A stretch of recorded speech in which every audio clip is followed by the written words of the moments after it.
For years, author Graham Hancock has been exploring a really controversial idea that we're missing a major chapter in the human story. He puts forward this hypothesis of an advanced civilization, one that was lost deep in the last ice age. Okay, so let's dive right into this. You see, Hancock's entire inquiry kicks off with a massive puzzle.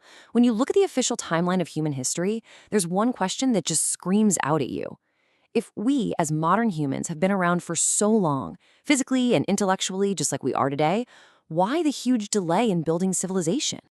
I mean, the sheer scale of this timeline is just staggering.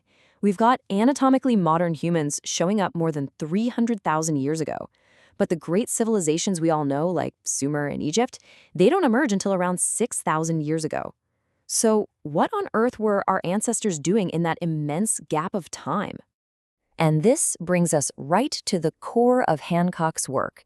He suggests that maybe we aren't looking at a long, slow climb to the top, but maybe, just maybe, we're looking at the story of a species that suffered a catastrophic memory loss. So here's the hypothesis in a nutshell. What if that long, empty-looking gap wasn't empty at all? What if a previous advanced civilization existed, one that was essentially erased from the history books, leaving only the faintest clues behind for us to find? And this is a really crucial point that Hancock makes himself. He's not out there saying this is a proven fact. Not at all. He's proposing a hypothesis. It's his way of trying to explain some really weird anomalies in our past that mainstream archaeology, in his opinion, just doesn't have a good answer for. It's really an invitation to ask some bigger questions.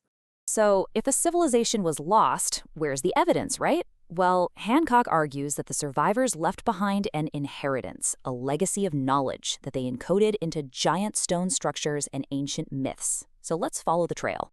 Our first stop is a place in Turkey called Göbekli Tepe, and it's dated to about 11,600 years ago.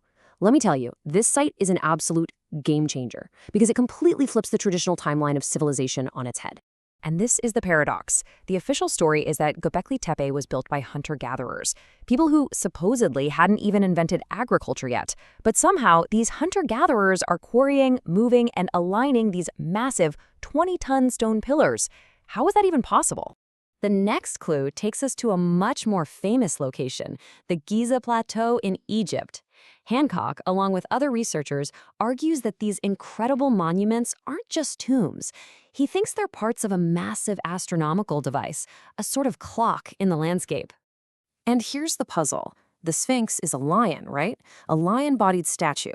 But when it was supposedly built 4,500 years ago, the sun on the spring equinox rose in the age of Taurus the bull. But if you wind back the stars using astronomy software, you find that the Sphinx stares perfectly at its own constellation, Leo, the lion, on the spring equinox around 12,500 years ago.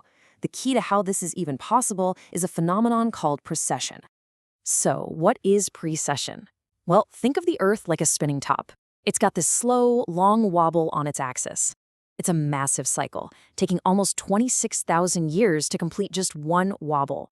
And what this does is it causes the constellations in the background to shift very, very slowly from our perspective here on Earth. Now, if you want to track this giant cycle, you need to track the numbers. And the key number, the rate that the stars move across the sky, is 1 degree every 72 years. Remember that number, 72. Because crucially, this exact number, 72, and its multiples, it shows up encoded in myths and architecture all over the ancient world. We're talking cultures separated by thousands of miles and thousands of years. Hancock argues this is no coincidence. He thinks it's a fingerprint, evidence of a shared ancient scientific knowledge. So, if this advanced civilization actually existed, what happened to it? Where did it go?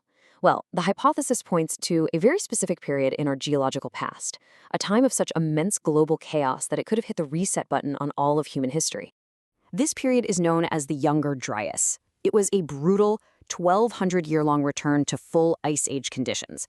We're talking extreme climate swings, mass extinctions of giant animals like the mammoth, and dramatic sea level rise. It was an extinction-level event, plain and simple. A leading scientific theory for what could have triggered such a cataclysm is the Younger Dryas impact hypothesis. It proposes that fragments of a giant comet struck the Earth, flash melting the northern ice caps, shutting down the ocean currents, and causing absolute global devastation. For Hancock, This is the smoking gun, the event that destroyed that lost civilization and plunged its few survivors back into a dark age. And all of this brings us to one final, really provocative question. This hypothesis challenges our most basic idea of history. It suggests we aren't at the peak of some steady, continuous climb, but that maybe we're just rediscovering knowledge that was known and then lost a very, very long time ago. Really makes you wonder, doesn't it?